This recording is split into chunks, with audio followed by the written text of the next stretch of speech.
Monde numérique.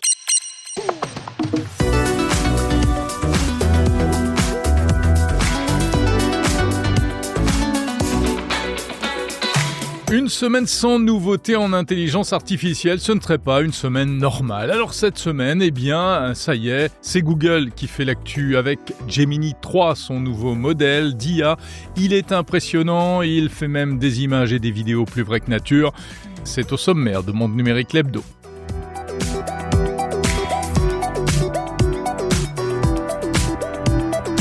L'actu, c'est aussi Microsoft qui veut mettre de l'intelligence artificielle partout dans Windows avec Copilot.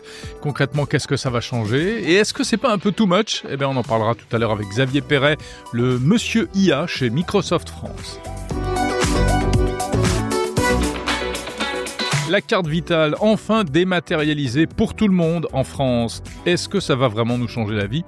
Avec Bruno Guglielminetti dans le débrief transatlantique, on va parler cloud avec le numéro 1 français OVH qui faisait son show annuel cette année à Paris. On va revenir un instant sur la panne qui a mis Internet à genoux en début de semaine, signé Cloudflare. On évoquera l'omnibus numérique, cette nouvelle usine à gaz censée simplifier l'usine à gaz de la réglementation numérique européenne. Et puis on dira un mot des 40 ans de Windows. Ça nous rajeunit pas. Dans la deuxième partie de cette émission, les interviews de la semaine, on va s'intéresser aux robots humanoïdes. Il y en a aussi en Europe, il va y en avoir, mais pas du tout pour les mêmes usages qu'en Chine ou aux États-Unis. Et puis surtout, quelle place pour ces robots dans la société ? On en parlera avec Patrice Duboé de Capgemini. Voilà pour le sommaire de Monde numérique, l'hebdo du 22 novembre 2025. Monde numérique, Jérôme Colombin.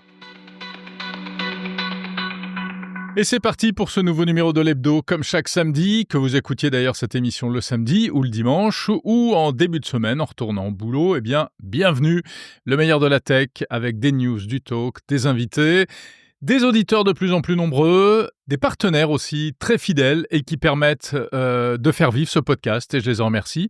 Et puis même aussi de généreux donateurs parmi vous, auditeurs, des donateurs qui contribuent donc, et ça c'est sans doute la plus grande récompense car il n'y a rien en retour à part toute ma gratitude et mes efforts pour continuer à vous informer sur la tech et à vous distraire aussi. Alors, si vous aimez la tech justement, et un aspect très concret du numérique d'ailleurs, je vous prépare une surprise pour bientôt.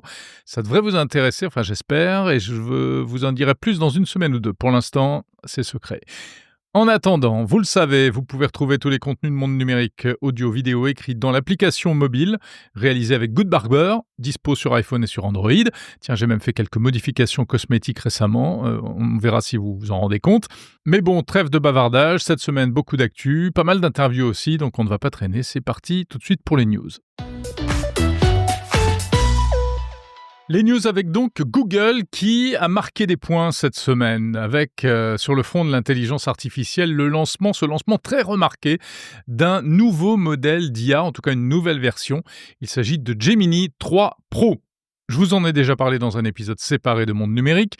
Cette nouvelle version du chatbot d'IA du géant de Mountain View est impressionnante.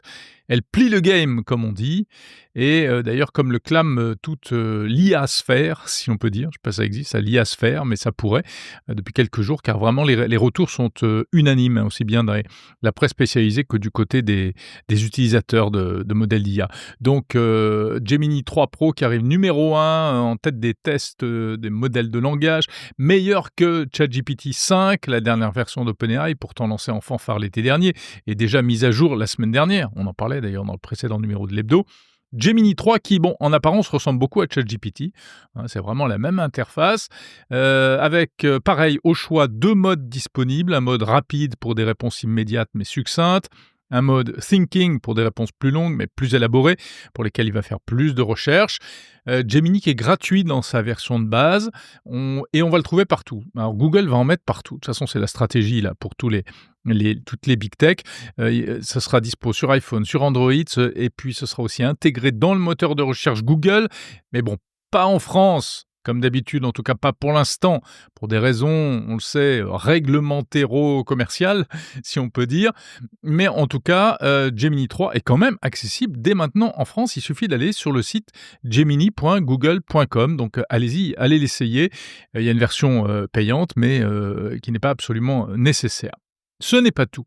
Google a également marqué des points cette semaine avec non seulement ce Gemini 3, mais aussi avec un dérivé, en quelque sorte, qui est une application dédiée à la génération d'images.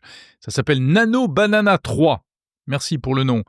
C'est plutôt sympa d'ailleurs. Donc ça fonctionne sur la base de Gemini 3, mais l'utilisation est uniquement dédiée à la génération d'images fixes ou vidéo, jusqu'à des vidéos 4K. Alors, comme toujours, parce que maintenant c'est presque devenu une habitude, on peut créer des images juste en promptant. Il suffit de demander ce qu'on veut. Il faut être assez précis, c'est là où on voit les différences. Les professionnels vont y arriver plus facilement que les amateurs pour exprimer les idées, ce qu'ils veulent montrer en images. Mais le système peut même aussi retoucher des photos, jusqu'à changer la mise au point sur une photo. Donc ça c'est assez incroyable. Et en plus, il excelle dans la génération de texte inséré à l'intérieur des images, ce que les LLM jusqu'à présent ont toujours eu un peu de mal à faire. Ça peut servir par exemple, pour des cartons d'invitation, des bannières publicitaires, etc. Les requêtes coûtent un peu plus cher, jusqu'à 6 fois plus cher, mais la bonne nouvelle, c'est qu'on a quand même droit à un quota d'images gratuites, ce qui permet donc de tester le système. Accessible depuis l'interface de Gemini, pareil. Alors, on s'extasie devant ces nouveaux outils d'intelligence artificielle, c'est super, mais attention, car ces nouveaux bijoux, et notamment ce Nano Banana, repoussent encore, si on peut dire, la frontière de la vérité, car c'est également un formidable outil pour générer de fausses images, photos ou vidéos, plus vraies que nature, pour faire croire n'importe quoi à n'importe qui, en gros. Ça a déjà commencé sur les réseaux sociaux, vous avez peut-être aperçu ces images qui reproduisent parfaitement, notamment des époques passées, en respectant les appareils qu'on peut voir à l'intérieur. Donc vous verrez des gros téléviseurs, des choses qui n'existent plus aujourd'hui, mais également le style des photos, le style des couleurs. On a l'impression d'être replongé par exemple dans des images des années 80. Vous verrez par exemple les grands patrons de la tech, Elon Musk, Tim Cook, Jensen Huang, Mark Zuckerberg, etc., dans une chambre d'étudiants en train de jouer à des jeux vidéo. Ce sont de fausses images, ou aussi des photos qui vont semer le doute chez beaucoup, comme par exemple aux États-Unis, il y a déjà une image qui circule, plusieurs d'ailleurs, d'un second tireur caché dans les buissons lors de l'assassinat du président Kennedy. Donc vous imaginez tout ce qui va se passer derrière. Les complotistes vont s'en donner à cœur joie, ceux qui balancent des fake news comme ça, et puis ceux qui les reçoivent sans se poser de questions. Donc, prudence, préparons-nous à voir déferler des milliers de fausses images sur les réseaux. Ouvrez l'œil, gardez l'esprit critique, demandez-vous toujours si c'est du lard ou du cochon. Allez voir aussi ce qu'en disent les vrais médias, car on en a besoin plus que jamais pour nous aider à distinguer le vrai du faux. Retour dans le monde réel, et ici en France, avec quelques nouvelles de notre vie numérique de plus en plus dématérialisée. L'info de la semaine, vous n'avez pas pu passer à côté, car tous les médias en ont parlé. C'est l'arrivée de la carte vitale, désormais sur smartphone, pour tout le monde. Alors, elle était déjà disponible, la carte vitale dématérialisée sur mobile depuis un certain temps, mais elle était réservée aux détenteurs d'une identité numérique, c'est-à-dire ceux qui avaient pu se créer un compte dans l'application France Identité avec la carte d'identité physique, au format carte de crédit, la dernière version avec une puce RFID à l'intérieur pour l'authentification électronique. Donc il fallait la dernière carte d'identité, l'appli France Identité, et à partir de là, on pouvait créer la carte vitale. Ça reste la procédure d'authentification la plus simple.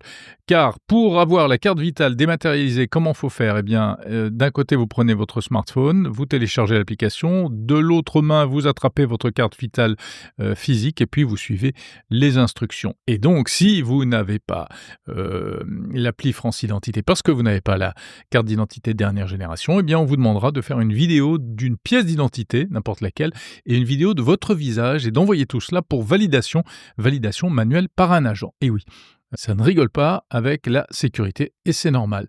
Bon, ça a plutôt bien marché, ce lancement de la carte vitale, l'ouverture de la généralisation de la carte vitale dématérialisée. Quelques bugs au démarrage quand même. notamment parce que beaucoup de gens se sont rués sur le système pour le tester. Et à l'arrivée, à quoi ça sert ? Eh bien, malheureusement, pour l'instant, à pas grand-chose. C'est pas autant que ça devrait, puisque en réalité, beaucoup de professionnels de santé, médecins, pharmaciens, etc., ne sont pas équipés pour lire cette carte vitale numérique.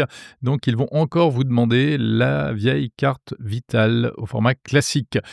Pourtant, à l'arrivée, ça devrait être bien pratique parce que ça devrait permettre de renforcer la sécurité contre la fraude notamment.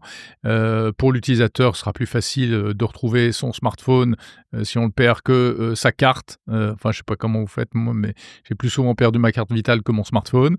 Et puis, ça permettra aussi un suivi de ses dépenses de santé. À noter que l'application ne contient pas d'informations médicales, mais elle permettra de se connecter à mon espace santé, qui est le carnet de santé numérique. Une petite news pratique à présent pour les utilisateurs à la fois d'iPhone et de smartphone Android. C'est une bonne nouvelle. On va pouvoir plus facilement partager des documents, des photos entre des mobiles de ces deux univers différents. Si vous êtes sur iPhone, vous connaissez AirDrop, ce système donc qui permet de partager vite fait entre deux iPhones ou entre un iPhone et un Mac et inversement, y compris des gros fichiers. Il suffit d'approcher les deux appareils. Ça marche par du Wi-Fi direct. Ça existe aussi sur Android, ça s'appelle QuickShare. Et bien désormais, on pourra passer d'iPhone à Android et d'Android à iPhone. C'est pas mal, hein ? C'est Google qui a en quelque sorte hacké le système et qui a décidé d'intégrer AirDrop dans QuickShare. Une sorte de brèche dans la forteresse Apple. On verra d'ailleurs comment Apple réagira face à cela. Alors cela dit, pour l'instant, cette fonctionnalité côté Android est réservée uniquement au smartphone de la famille Pixel 10. Les intelligences artificielles savent écrire, dessiner, créer des vidéos. Elles sauront bientôt également générer des modèles en 3 dimensions. Et oui, grâce à une trouvaille d'ingénieurs du MIT aux États-Unis. C'est l'innovation de la semaine. Quand l'IA passe à la 3D, explication avec l'intelligence artificielle Google Notebook LM. Voici l'essentiel sur la nouvelle intelligence artificielle du MIT qui apprend à utiliser les logiciels de CAO. La CAO, la conception assistée par ordinateur, ça vous dit quelque chose ? C'est l'outil de base pour concevoir à peu près tous les produits qu'on utilise. Mais le truc, c'est que c'est super complexe à apprendre. Eh bien, des ingénieurs du MIT ont mis au point une IA qui apprend à s'en servir, juste en regardant des vidéos. Alors, premier point, comment est-ce qu'elle apprend ? Elle a été entraînée sur une énorme base de données qu'ils ont appelée VideoCAD. On parle de plus de 41 000 vidéos qui montrent la création d'objets 3D. Et c'est là que c'est malin. Elle n'apprend pas des commandes abstraites comme « dessiner une ligne ». Non, elle apprend les actions précises d'un humain. Où cliquer, quelle zone sélectionner, comment bouger la souris. Bref, elle regarde et elle imite. Deuxième point, quel est le but de tout ça ? L'idée, ce n'est pas du tout de remplacer les ingénieurs, mais de leur donner un copilote, un assistant qui peut automatiser les tâches un peu longues et répétitives. Et surtout, l'objectif, c'est d'abaisser la barrière à l'entrée, pour que des gens sans des années de formation puissent s'y mettre et, vous savez, laisser libre cours à leur créativité. Et enfin, qu'est-ce que ça donne concrètement ? L'IA peut déjà prendre un simple croquis 2D et piloter le logiciel pour construire la forme 3D qui va avec. Ça peut aller de simples supports à des plans de maison plus complexes. La vision à long terme, c'est d'avoir un assistant qui collabore vraiment avec vous pour simplifier tout le process. En bref, cette technologie pourrait bientôt permettre à n'importe qui de transformer une idée sur papier en un modèle 3D professionnel.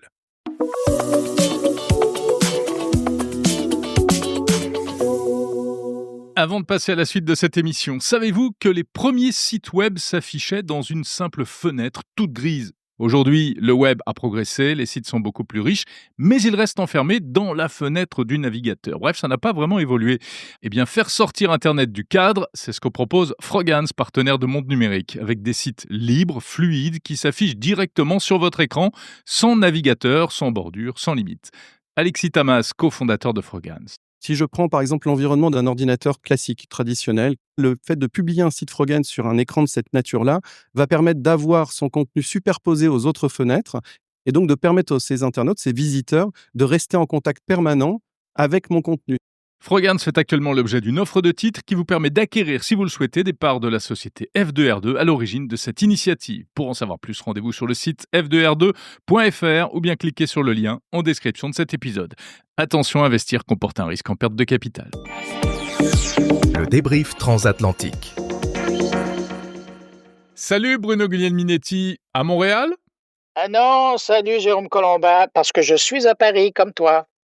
Exactement, mais on a quand même décidé de se parler en visio parce qu'on est un peu pervers comme ça. Qu'est-ce que tu fais à Paris? Je visite nos collègues de chez BFM Business, Tech Co. D'accord. Ouais, ils ont vraiment sorti le budget. Ah, ils se sont dit, il y a tellement d'ennuis techniques hein, quand je fais ça en duplex de Montréal. Ils se sont dit, bon, ben là, tu viens faire l'émission, mais sur le plateau. Ah bah C'est écoute, Frédéric qui a dit, non, non, non, moi, je ne le prends plus en duplex. Il doit venir sur le plateau. Alors, je suis venu sur le plateau pour faire l'émission. c'est super, donc on va te voir une fois par mois à Paris. En tout cas, Ben, j'espère pas. Hein. ouais, faudra que tu t'achètes un micro là parce que c'est pas terrible, hein, mais on va faire avec quand même. Qu'est-ce que tu veux? Bruno, en fait, je sais que tu as participé, tu as suivi un événement qui s'est déroulé à Paris, qui avait lieu en plein cœur de la capitale, consacré à notre OVH Cloud national, donc la société OVH Cloud qui fait sa fiesta annuelle, c'est ça? Exactement. Et ça se passait à la maison de la mutualité. Et juste pour l'anecdote, évidemment, bon nombre de gens qui nous écoutent le connaissent peut-être comme un haut lieu du syndicalisme et des causes sociales. Sauf que moi, ça me rappelait un beau souvenir. Et c'était à l'époque, et d'ailleurs, probablement que tu avais été faire un tour à l'événement. C'était là où Loïc Lemar tenait le web. Ah oui, c'est vrai. Ça fait Ouais, longtemps, ouais, hein? tout Et à donc, je fait. suis rentré là un peu comme je rentrais à la maison. Je connaissais les allées et venues, mais donc c'était un beau clin d'œil. Mais effectivement, si je suis là, c'est parce que, ils ont organisé une nouvelle édition cette année du Summit, le OVH Cloud Summit, ce que j'appelle le sommet 2025 de OVH en bon québécois. Et Mmh. donc, c'est l'occasion pour eux, évidemment, de faire le point sur où ils sont, mais surtout sur où ils s'en vont. Et moi, je retiens 2 choses essentiellement de cette présentation-là. D'une part, ben, c'est le patron qui revient à la maison. Ça, c'est des bonnes nouvelles. Et puis surtout, Donc c'est l'importance. Octave Klaba, hein, qui reprend les rênes de la société, le fondateur qui reprend les rênes, c'est ça, hein? Exactement. Et puis tout le monde était très heureux de le retrouver là. C'est presque si ça n'a pas tourné en ovation. Ouais. Mais Est-ce qu'il ce a qui joué est de la guitare électrique? Non, et justement, il a fait la Ah! blague en disant qu'il allait pas en jouer cette année, sauf qu'il s'est bien repris, puis à la fin, il y avait carrément un band qui est venu jouer sur scène. Donc ça faisait plus habillé que seulement la guitare. Mais plus sérieusement, ce qui est intéressant cette année, c'est de voir l'importance de l'intelligence artificielle. Ça prend de la place dans tous les services et c'est un peu ça là, qui marque l'imaginaire des gens qui étaient dans la salle, c'est à quel point maintenant, peu importe, que ça soit de leur côté dans l'administration que dans les services qu'ils offrent maintenant à leur clientèle, qui se trouve un petit peu partout sur la planète, ben, c'est de l'IA de bord en bord et évidemment, ça vient avec, des nouveautés, mais c'est aussi pour bonifier une expérience qui était déjà là. Ouais, OVH Cloud qui est un acteur incontournable désormais, du cloud, en France, en Europe et même au-delà Oui. et également Et tu fais bien tu fais sur ton bien continent. ouais et tu fais bien de le dire comme ça parce que, ce qui est clair aussi, c'est que en tout cas, moi, j'ai toujours vu comme un joueur français et bien des gens l'ont vu comme un joueur français, mais là, il se positionne, OVH comme un joueur européen et Mmh, c'est pas mmh mh. banal. Évidemment, c'est dans un contexte où on parle beaucoup de souveraineté numérique, ou, d'un numérique de confiance là, mais donc à ce temps-ci, à cette époque-ci, semble-t-il qu'il fait bon ne pas être américain en Europe et ben, il joue la carte et puis, on voit le Ouais. succès qu'ils obtiennent. Bon, enfin, après, dans les faits, on s'aperçoit qu'aussi, il y a encore énormément d'entreprises, en France et en Europe et même, notamment des startups qui, quand elles se lancent, elles vont chez AWS, elles vont pas chez Ouais, OVH. On n'a toujours ouais, pas compris pourquoi, hein? ouais, tout à fait et ça, ils sont bien conscients de la chose, mais quand tu regardes leur livre de commande, ben, ils voient quand même une augmentation et Mmh. ça a un lien direct là avec, la prise de conscience, des derniers mois. Ouais et toi, vu de l'extérieur, tu as l'impression ils sont au niveau, justement des grands standards, internationaux aujourd'hui, Ben oui, ben écoute, avec ce qu'ils ont présenté, cette semaine, je trouve que oui. Je pense qu'ils ont tout pour accoter ce que, Azure propose, ce Mmh. que Google propose aussi, puis ce que probablement, ben, on verra avec, ce que AWS va annoncer dans 2 semaines, là. Ouais. Mais, la proposition est intéressante. Ils en ont pour tous les types de marchés qui sont dans l'info nuagique, et incluant ceux qui veulent prendre le virage de l'intelligence artificielle et c'est là où je pense que leur offre est intéressante. Puis aussi, je reviens avec ça, c'est le fait qu'ils ne sont pas américains et pour bon nombre de gens, probablement ça c'est mon regard de Nord-américain, mais ouais, pour bon nombre de gens, particulièrement au Canada, on est en train de se chercher des alternatives et il y en a pas beaucoup, hein. Je Ouais. faisais le commentaire avec un des responsables, j'ai dit: «Aujourd'hui au Québec là, c'est pas compliqué. Il y a OVH et puis il y a, une autre entreprise et c'est tout». Ouais. Donc et pour l'instant, ils ont un boulevard devant eux. Ben C'est oui, bien, tout à fait. c'est bien. Oui. Bon, bah, il Oui, faut puis convaincre. l'offre est d'intérêt. Alors voilà. Voilà, il faut que l'offre soit au niveau pour, Ben satisfaire, oui. convaincre les notamment les startups et puis il y a une question budgétaire aussi, qu'il soit pas trop cher, et cetera, et cetera. Bon, bah, super. Bah, comme tu l'as dit, en tout cas, ça va être le mois du cloud, hein, puisque d'ailleurs, on en profite pour signaler qu'on se retrouvera Bruno, dans 15 jours, à Las Vegas Pour une pour grande aller voir un spéciale. exactement, un Ouais. autre grand acteur, c'est Amazon Web Services, où nous aurons la chance d'être tous les 2 d'ailleurs, donc on se reparlera quand on sera là-bas. Voilà. Écoute Bruno, à part ça, est-ce que tu as, testé le nouveau joujou des fans d'intelligence artificielle? Est-ce Tu que parles de tu as Gemini 3, essayé? toi? Je parle de Gemini 3 Pro, ouais. Ouais, c'est tellement drôle parce qu'on a fait un clin d'œil, à la fin de notre rencontre la semaine dernière, parce que ça venait d'apparaître sur ton ordinateur et moi, le Ouais. temps de fermer mon ordinateur et de le rallumer, c'est la deuxième fois que ça m'arrive ça, pouf, il était là. Je me souviens plus de quoi, on parlait, mais la dernière fois, c'était la même chose qui était arrivée. C'était Bah, sur ton ordinateur.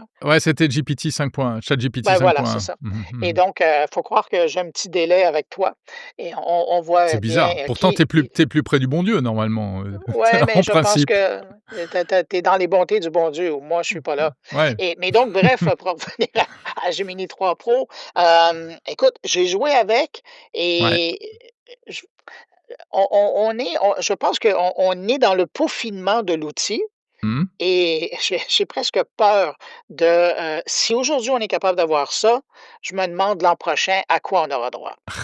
Ça démarre C'est bien, hein, oui, ça démarre très bien ça et démarre c'est fort. drôle parce que j'avais une douce pensée pour Sam Altman qui, a tellement joué du violon quand, ChatGPT 5 est sorti. Mmh Tout le mh. monde s'attendait à un feu d'artifice. Finalement, c'est un petit feu de Bengale qui est parti, alors Ouais. qu'avec Gemini 3, ils ont été, je dirais pas hyper discrets, mais ils ont pas, célébré avant la fête. Ouais, ils Ben, le sont été beaucoup résultat plus c modestes, hein. C'est un petit un exactement. communiqué comme ça, paf Puis paf, et résultat, on se retrouve avec quelque chose de performant. ouais.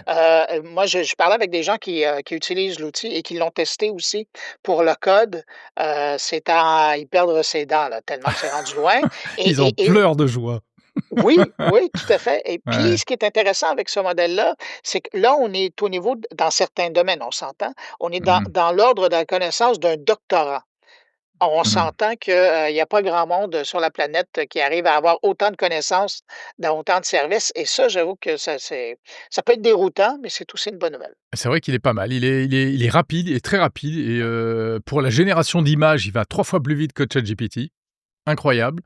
Il est fluide, il est moins bavard, il y a moins de formules de On est moins politesse dans et les de courbettes, hein, on est c'est moins direct dans les de courbettes. ouais. Voilà. Bon, après il faut pas enterrer non plus ChatGPT parce que moi il y avait un truc, je sais plus, j'ai plus en tête, mais que j'avais une réponse, que m'avait faite, Gemini et puis finalement je suis allé poser la même question sur, ChatGPT et c'était mieux. Ah bon, Donc voilà. voilà. Mais en tout cas, oui, oui, non, gros démarrage, en flèche et d'ailleurs, il y a eu plein de tests, hein et sur AI Arena notamment, le Oui, oui, site oui, oui. qui passe en revue tous les modèles d'IA et il bat tous les records, il arrive en tête. Donc pas mal. Et alors ce qui est amusant, c'est que c'est tombé moi j'ai fait un épisode pour raconter ça aussi, c'est qu'il est arrivé la même semaine que celle où internet s'est écroulé pendant plusieurs heures à cause de Cloudflare, cette panne de Cloudflare. Vous l'avez ressenti OK. également, de ton côté de Non, parce que nous, l'Atlantique? c'était à la fin de la nuit, C'était la donc nuit? on n'a pas senti la chute pendant 3 heures de l'internet, mais Ouais. sauf que ça nous rappelle, hein, comment c'est fragile. Parce Ouais, qu'encore là, on était dans l'ordre des exactement. mises à jour, là, et puis, c'est ça, quelque chose qui a Incroyable. mal été. C'est fou parce qu'en plus, ce système-là qui est fait au contraire pour sécuriser les sites Ben web, hein, oui, et sauf que du coup, tous les sites passent par lui et si, le système, se plante, eh bien, voilà, tout s'arrête en fait. Tous les sites sont ouais. sont impactés. Et les derniers chiffres que j'avais vus, on parlait de l'équivalent de 20 de Oui, l'internet. c'est Alors ça. tu quand même, hein, c'est, 1 7 sur 5 qui répond plus là, ça a un impact. C'était violent. Mais bon et en même temps, c'est marrant parce que c'est passé presque comme une lettre à la poste. Voilà, bon, bah, une panne sur internet, les sites en rade pendant 3 heures. Mais je dirais qu'il y a une espèce de fatalité, d'habitude, on fait avec, bon, il y a quand même des entreprises qui ont dû perdre de l'argent, Ah hein, ben, c'est certain. pendant cette période-là. Mais, ça nous rappelle à la fois la vulnérabilité de ces choses-là et la Et dépendance. et c'est le beau mot de Boris Cyrulnik qui me revient en tête quand, je vois ça, la résilience. La On est en résilience. train de développer notre résilience à ces pannes-là. Auparavant, c'était la catastrophe, puis aujourd'hui, bon, ben, ça nous fait un 2-3 heures peut-être devant nous pour aller faire autre chose. Voilà. Oui, exactement. Ça nous fait, 3 heures de diète numérique, ça fait pas de mal finalement. C'est pas mauvais, ouais. Bon Bruno, bah, en tout cas, on est ravis de t'accueillir sur notre continent européen, pour quelques jours. C'est très bref encore, hein. Il faut absolument d'ailleurs qu'on trouve le temps de boire un verre en vrai, hein. Mais est-ce que tu sais que tu arrives au moment où, l'Europe est encore est quasiment encore en effervescence, en matière de numérique? Ah, ne me dis pas ça. Ben, écoute, cette semaine, il y avait ton président qui parlait beaucoup, du numérique, qui parlait d'intelligence artificielle. Mmh. Ça, j'en ai lu des échos, genre je l'entendais à la radio aussi. C'est, Ouais, mais alors là, c'est pas lui qui fait alors bon, oui, je crois il s'est exprimé encore sur les réseaux sociaux et cetera, ouais, en disant mais que ChatGPT, OpenAI, c'était une business et puis, fallait prendre, les choses, en fonction de ce que c'était, là, une entreprise qui était là pour faire des profits. Mais enfin, ouais, mais c'est pas ce là qui que est tu voulais vrai. m'amener. Non. Non, c'est pas là que je voulais t'amener comme tu dis. Non, moi je voulais te dire un mot de omnibus, numérique, Ben oui, qui voilà, omnibus numérique, c'est un omnibus. En et qui est fait numérique. oui, voilà, exactement. En fait, Ouais. c'est comment dire? Une enfin, oui, une réglementation qui est en préparation au niveau de la Commission européenne, pour essayer de mettre de l'ordre un peu dans tous les règlements, qui régissent le numérique en France, en Europe. C'est une Parce que révolution, hein. ouais, mais tu sais qu'on est comme ça. Alors bon, je pense qu'il faut le prendre avec un peu d'humour, c'est-à-dire que pendant des années, on s'est construit une espèce de forteresse numérique à coups de règlements divers et variés, la directive e-privacy, le RGPD, le AI Act, qui est même pas encore entré en vigueur complètement, même pas du tout, je crois. Et ça y est, il est, question de détricoter tout ça, en fait, parce que, apparemment, ce serait allé un peu trop loin. Donc il est question de repousser l'application, de l'AI Act à 2027 au lieu de 2026. Et puis on va essayer de nous libérer un peu des bannières de cookies, hein, les histoires de bannières, pour recueillir le consentement, qui apparaissent sur les sites web et qui, cassent les pieds à tout le monde, qui font rire les étrangers quand ils viennent, se connecter en France. En gros, si tu veux, bah, voilà, on a poussé le curseur très loin dans un sens et là, l'idée, c'est de le faire revenir un peu dans l'autre sens et moi, j'ai fait un édito sur Monde Numérique pour dire que, il fait assez on est dans une espèce de dichotomie qui est infernale parce que, d'un côté, on est allé trop loin, ça crée comment on appelle ça? Enfin des freins pour les entreprises, hein. C'est compliqué, Oui, c'est un poids administratif et autres. Mais on en est au point, on se dit: «Ah ouais, mais alors attendez, parce que finalement, si on détricote ça, eh ben, on va toucher à la protection fondamentale des droits, et cetera, et cetera». Donc on ne sait pas trop comment ça va se faire. Et puis on accuse aussi, la Commission européenne d'avoir été victime du lobbying, les Américains. des Ouais, Américains, des géants ouais. américains. Donc voilà où nous en sommes dans ce Mais omnibus numérique. mais c'est drôle parce que de l'extérieur, bien que je sois sur votre sol, je regarde ça, puis j'ai l'impression de voir les 12 travaux d'Astérix. Ouais, c'est Il un y a peu quelque ça. chose d'un peu, particulier là. Bah oui, c'est ça. Il faut voir comment. Ouais, c'est infernal, c'est infernal. Mais il faut simplifier les choses et il faut pas Ouais, pour autant sacrifier toutes les garanties qu'on a réussi à mettre en place et au niveau réglementaire. non. Compliqué. Et sinon, Bruno, eh bien, avant de te laisser, je te rappelle qu'il faut qu'on fête un anniversaire, hein, et C'est vrai. qu'on dise Ben, bon bonne anniversaire. fête, Jérôme. Non, c'est pas ça, c'est pas Ah moi, non? c'est bon Ah ben, anniversaire, oui, c'est bon anniversaire Windows. bonne fête, Windows. Bonne fête non, bon anniversaire, c'est pas la même chose, mon cher Bruno. La fête et Ah, l'anniversaire. Enfin, chez nous, c'est pas la même chose, hein, ah c'est non, comme tu veux, mais explique-nous. Je pense que ça va ah être ben bon non, pour bien des gens. l'anniversaire, c'est la date de naissance. Les fêtes, enfin, en France, c'est au départ, c'est des fêtes religieuses, hein, c'est les Ah ben, saints, tu vois, tu chez vois? nous, ça s'est pas rendu. Ah Alors, bah, voilà, je t'apprends des choses. Eh oui. alors la prochaine fois que je te souhaite bonne fête, prends le personnel, ça a rien de voir Voilà, avec une fête religieuse. exactement. Moi, ma fête, c'est le 30 septembre, tu vois? Mais mon anniversaire, c'est le 31 mai, c'est pas pareil. C'est Bon, donc, bref. Et tu te souviens ce que tu faisais le 20 novembre 1985, toi? non. Toi? Non, parce que c'était pas encore l'époque des grandes keynotes et des grandes annonces tonitruantes, hein. À l'époque, une sortie de logiciel, c'était juste, ils alimentaient quelques magasins en boîte, aux États-Unis et puis c'est tout. C'était ça, Ben une oui, sortie non, de mais c'est ça. logiciel. Puis on est Mais loin quand du même, lancement de Windows 95 où il y avait la musique des Rolling Stones et le battage publicitaire, là.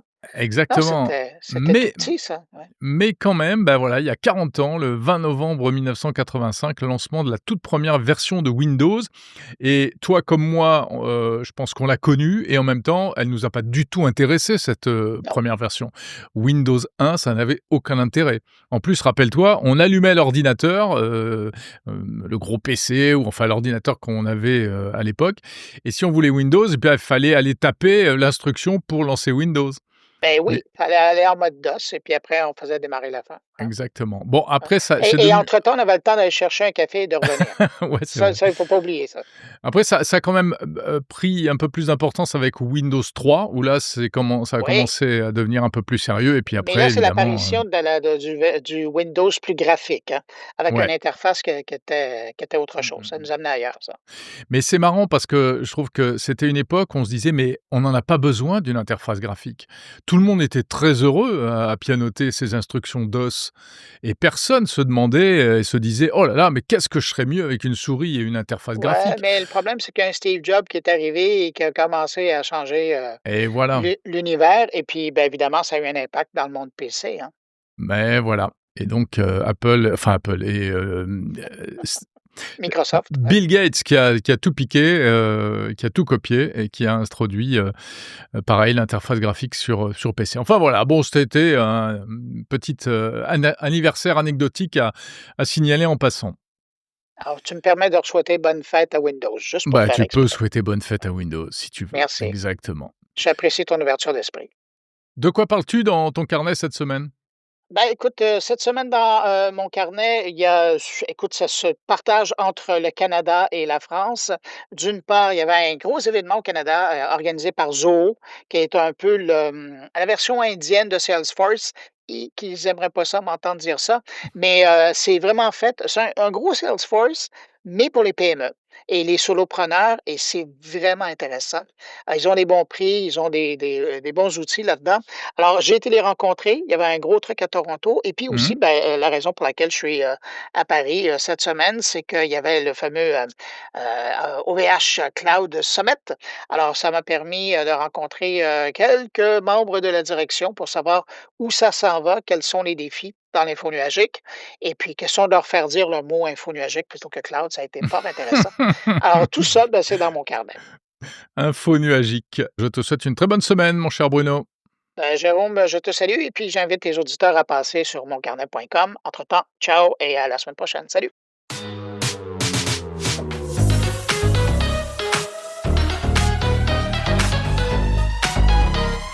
Monde numérique, le meilleur de la tech.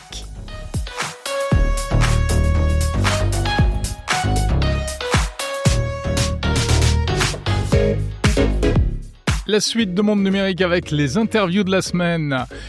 Dans un instant, vous allez découvrir un nouveau robot humanoïde français, enfin presque français. Il s'agit de Oxo et il est signé Capgemini. Ensuite, on parlera de fraises, ou plus exactement de la fraise. Rien à voir avec l'agriculture, une IA au service des dentistes et aussi des patients. Mais avant cela, je reçois un représentant de Microsoft France pour faire le point sur les nouveautés en matière d'intelligence artificielle dans Windows. Ça vous concerne si vous êtes sous Windows. Les interviews qui vont suivre sont proposées en version intégrale si vous écoutez Monde Numérique, l'hebdo premium sur Apple Podcast ou Spotify. Sinon, retrouvez-les comme d'habitude en épisodes séparés en version intégrale la semaine prochaine sur le fil du podcast Monde Numérique. Bonjour Xavier Perret. Bonjour Jérôme. Directeur Cloud Azure et IA chez Microsoft France. Bienvenue dans Monde Numérique.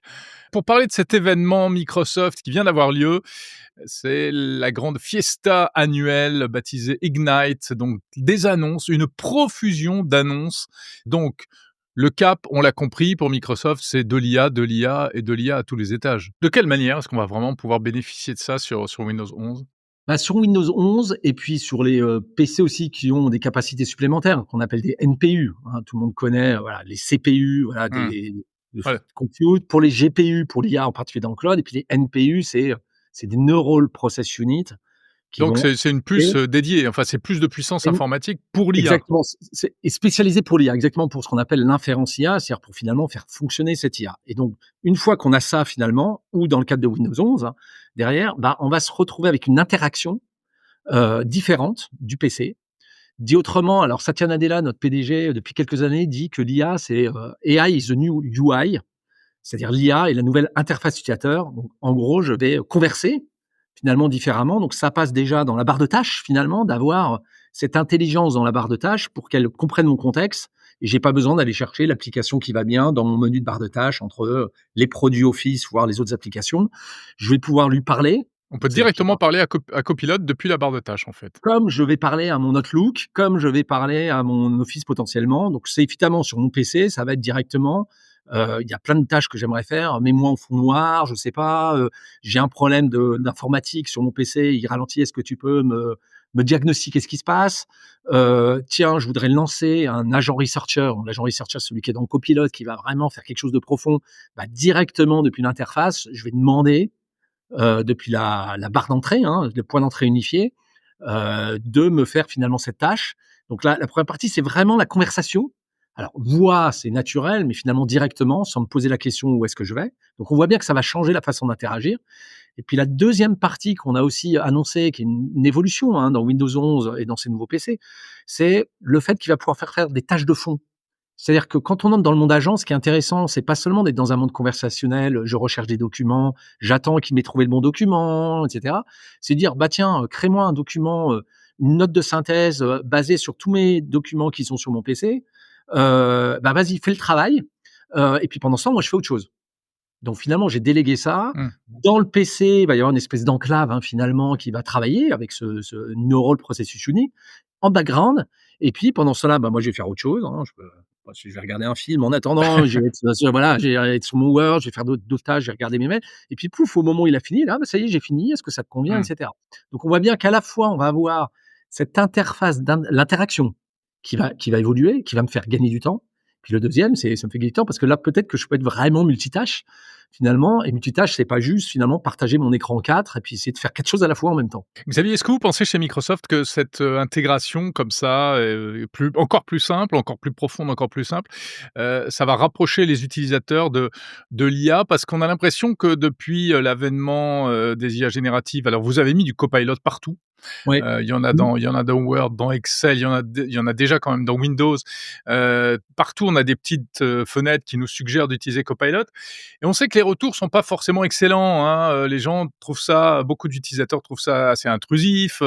Les gens savent pas forcément quels bénéfices ils peuvent en tirer, etc.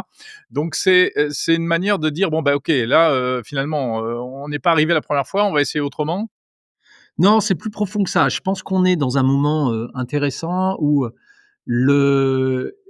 évidemment, il y a une porte d'entrée, donc il faut quand même une porte d'entrée, mais le contexte importe plus que la porte d'entrée demain. C'est-à-dire qu'on voit bien que 3 ans, 4 ans après ChatGPT, La notion d'agent, c'est vraiment une capacité d'un agent ou d'une IA, pas seulement à converser, mais à faire des tâches qui me font gagner du temps. Et qu'on n'était peut-être pas encore dans ce moment de maturité de ces agents capables de faire des choses beaucoup plus évoluées telles que je l'attendais. Si je prends un cas qui, moi, me concerne, hein, c'est Researcher dans 365 Copilote, la capacité de créer des notes de synthèse extrêmement élaborées, dans lesquelles je vais le faire travailler, comme je disais, en tâche de fond. Bah ça n'existait pas il y a 3 ans. On découvre un chat GPT où finalement il me crée des choses, un document Word. Mais en fait, ce qui m'intéressait, moi, c'était, bah voilà, j'ai plein de données sur mon marché. Alors, en l'occurrence, c'est le cloud et Azure en France. Crée-moi une note de synthèse, trouve-moi les endroits pertinents. Oui, c'est Et faire donc, une enquête, quoi, quasiment. Enfin, une enquête quasiment. documentaire, hein. C'est l'équivalent du deep research chez ChatGPT, et cetera. Exactement. Donc en fait, du coup, il y avait peut-être pas ces, agents spécialisés Ouais. suffisamment et en fait, c'est ceux-là qu'on va vouloir utiliser. C'est comme un collaborateur spécialisé finalement. Donc j'en ai un aujourd'hui qui finalement va me piocher tous les éléments de ma base de données client, hein, mon CRM.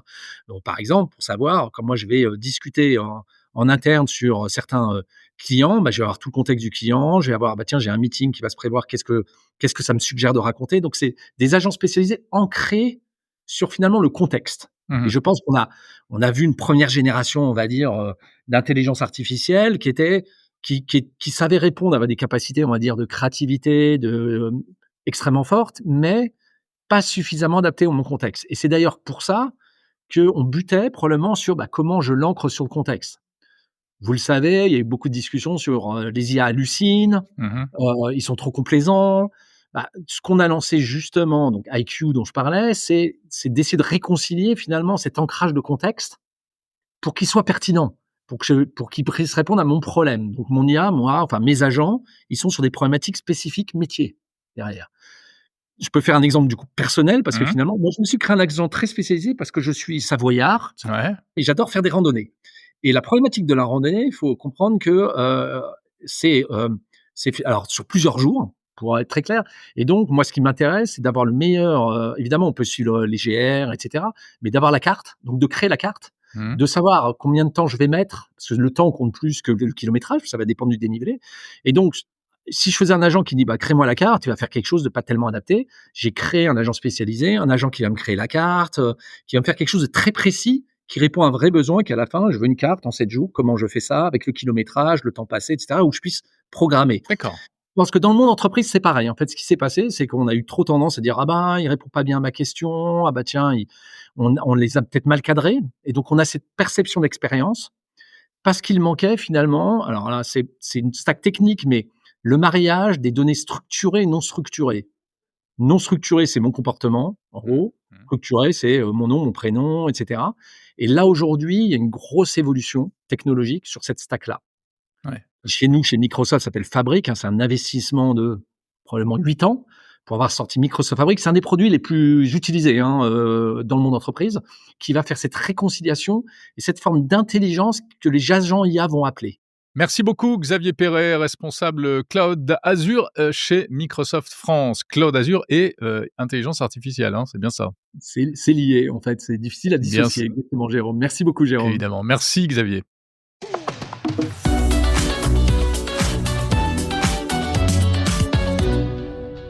Bonjour Patrice Duboé, Bonjour Jérôme. directeur de l'innovation pour l'Europe du Sud chez Capgemini. Ravi de vous accueillir à nouveau dans Monde Numérique pour ce rendez-vous mensuel en partenariat avec Capgemini pour parler ce mois-ci de robots et d'intelligence artificielle.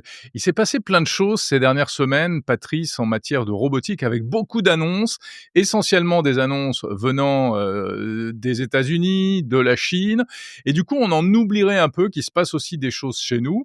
Et d'ailleurs, dans le même temps, vous avez dévoilé, vous, Capgemini, un robot qui est en train d'être élevé, si je puis dire, en partenariat et en collaboration avec la société Orano. Il s'appelle Oxo.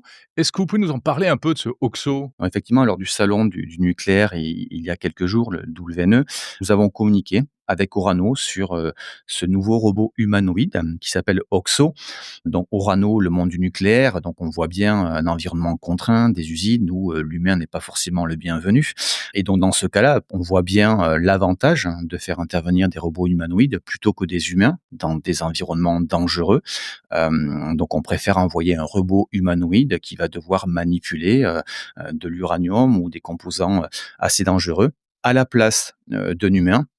Et l'humain va se concentrer sur les tâches moins dangereuses, va pouvoir le piloter. Donc, c'est aussi une création de nouveaux emplois.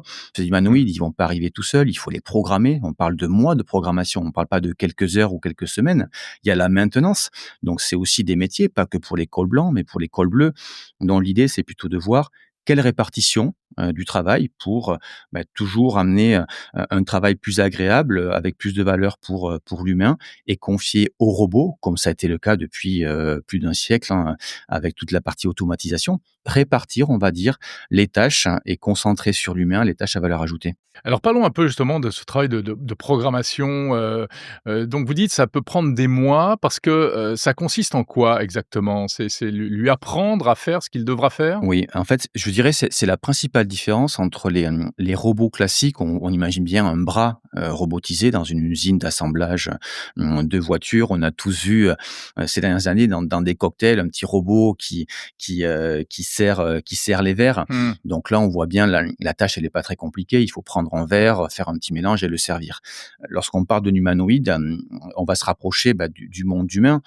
Donc lorsqu'on sort le robot de sa boîte, tout reste à faire. C'est comme un enfant qui naît, il faut lui apprendre à parler, à voir, à sentir, à se déplacer. Donc là, c'est pas en quelques heures qu'on va lui apprendre tout ça. Donc, par exemple, lorsque nous avons commencé à travailler avec notre lab AI Robotics and Experience Lab, on a acquis une petite dizaine de ces humanoïdes et nous avons réparti les tâches en fonction de plusieurs équipes, donc plusieurs qui sont en France, à Toulouse, à Paris, une qui est en Espagne, une qui est aux États-Unis. Une équipe va se concentrer sur la parole, une autre sur la perception, une autre sur le mouvement. Et donc, chaque équipe va avancer et c'est un petit peu comme un bloc. En fait, on va assembler les briques logicielles qui vont permettre au robot de devenir plus autonome, de pouvoir interagir, de pouvoir répondre à des actions, de pouvoir prendre certaines décisions également par rapport à l'environnement qu'il va appréhender et qu'il va apprendre à maîtriser. Donc, une grosse différence, encore une fois, un bras robotisé, vous l'aviez tout vu, on pouvait lui apprendre des manipulations. En fait, on prenait le bras, on le bougeait, on lui faisait répéter la manipulation, il enregistrait et en quelques heures, il pouvait répéter. Là, on est vraiment sur une perception du monde avec la perception pratiquement des 5 sens humains. Alors, on dit souvent que l'Europe et la France sont en retard en matière de développement de robots. Là, ce OXO, en fait, à l'origine, c'est un robot chinois de la marque Unitree, très connu, qui était présent à Vivatech. On savait que ça allait commencer à être commercialisé, etc. Vous faites le choix d'acquérir ces robots pour lui mettre de l'intelligence à l'intérieur. Est-ce que c'est ça, finalement, la solution pour rattraper le retard? Acheter le hardware d'un côté et puis mettre toute l'intelligence et développer l'intelligence localement, adaptée à nos contraintes, à la fois en termes des contraintes commerciales, des contraintes juridiques, etc. Est-ce que c'est ça la solution? Mais est-ce que c'est pas aussi un problème de perte un peu de souveraineté? La fameuse souveraineté numérique et technologique. Alors, pour faire simple, la première réponse, elle est simple, c'est nous n'avons pas le choix. Aujourd'hui, tous les robots avec un minimum de qualité et d'expérience, ils sont essentiellement asiatiques, voire américains avec l'Optimus de Tesla. Mais aujourd'hui, si on veut avancer, si on veut un humanoïde français, malheureusement, voilà, on n'en a pas sur le marché. Donc, effectivement, aujourd'hui, le choix est de prendre en gros les robots de la partie hardware à l'étranger et par contre de développer toutes les compétences, tous les algorithmes, tout l'entraînement par rapport à l'intelligence artificielle. Et tout ça, on le fait aujourd'hui avec nos équipes en France, dans notre lab. Et c'est dans ce cadre que nous travaillons avec nos clients, où l'intelligence, elle est faite par nos équipes de façon souveraine. Les données restent concentrés dans des environnements qui sont limités. Donc là, on n'est pas sur un humanoïde qui va échanger sur le cloud, sur Internet. Donc on est dans un périmètre qui est fermé, un environnement qui est clos. Si on voulait comparer avec un cloud privé ou un cloud public, c'est un petit peu la même chose. Donc là, pas de risque de fuite sur toute l'intelligence qui est mise dans ces humanoïdes. Là encore, on parle de mois de programmation. On n'est pas sur des heures ou des jours, dont la complexité elle est réelle. Et c'est ça qui amène la valeur pour ces nouveaux humanoïdes. Merci Patrice Duboé, directeur de l'innovation pour l'Europe du Sud chez Capgemini. Merci beaucoup.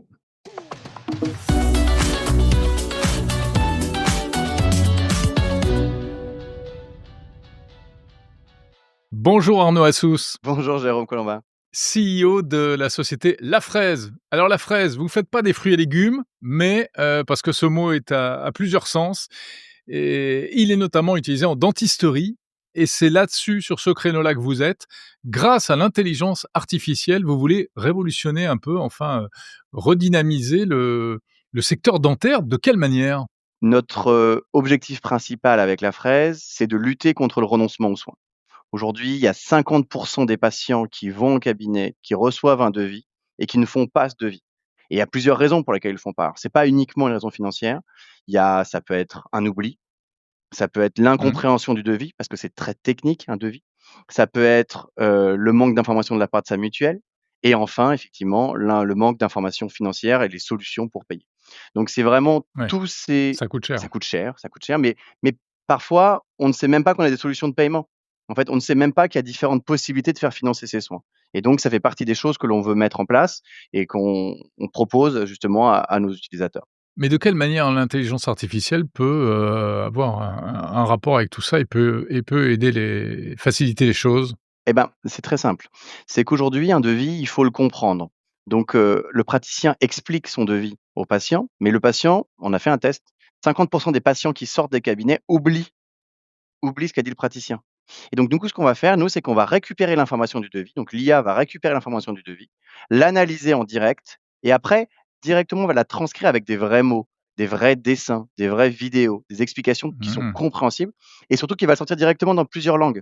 En fait, aujourd'hui, dans un pays où tout le monde parle plusieurs langues, et parfois notre langue naturelle, c'est pas forcément le français, donc directement, on va pouvoir le traduire, et l'IA va l'adapter en fonction du patient. Donc, si votre téléphone, par exemple, il est en turc, par exemple, eh ben, directement, l'IA va adapter l'information qu'elle va vous donner. Donc, on va retranscrire avec du vrai texte écrit en turc, par exemple. C'est un exemple. Donc, voilà comment l'IA peut aider. Mais ça, c'est une toute petite partie. C'est la partie compréhension du devis. Et puis après, il y a la partie aussi compréhension de la mutuelle. Je ne sais pas si récemment, vous avez demandé à votre mutuelle, on va dire, d'analyser un devis. Ça peut être assez compliqué et ça peut être parfois un parcours du combattant. L'objectif, c'est que l'IA le fasse pour vous. Donc, nous, on a analysé des centaines de milliers de cotations de devis, on a analysé des centaines de milliers de remboursements et on sait exactement combien va être remboursé. Enfin, exactement, j'exagère, mais on va donner une fourchette très précise au patient et après, on va l'accompagner pour qu'après, il soit remboursé par sa mutuelle. Et ce que vous avez développé pour les soins dentaires, ça pourrait être transposé à d'autres choses ? Vous pensez éventuellement vous attaquer à d'autres secteurs ? Oui, c'est possible. Oui, on a déjà eu des demandes. Dans d'autres secteurs. C'est vrai, il y a d'autres secteurs, même les plus éloignés, mais il y a d'autres secteurs qui ont été demandés. Oui, tout à fait. Merci beaucoup, Arnaud Assous, donc CEO de La Fraise. Merci beaucoup, Jérôme.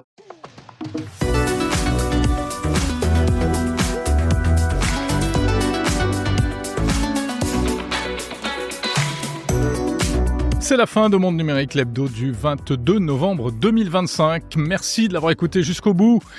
On se retrouve la semaine prochaine pour un nouvel épisode de l'hebdo. On se retrouvera avant, comme d'habitude, pour des interviews en version longue. Si vous voulez en savoir plus, notamment sur le robot Oxo, également sur les applications Microsoft dans l'entreprise particulièrement. Une partie qui n'était pas disponible dans la version courte de cette interview. Et puis également sur La Fraise, pour avoir tous les détails. N'oubliez pas de noter, de commenter ce podcast sur votre appli de podcast. Téléchargez si vous le souhaitez l'application mobile, disponible dans tous les stores. Application réalisée avec Good Barber. Rendez-vous pour bientôt pour cette surprise que je suis en train de vous préparer. Et puis d'ici là, écoutez, je vous souhaite une très bonne semaine, pleine de tech. Merci pour votre fidélité, salut.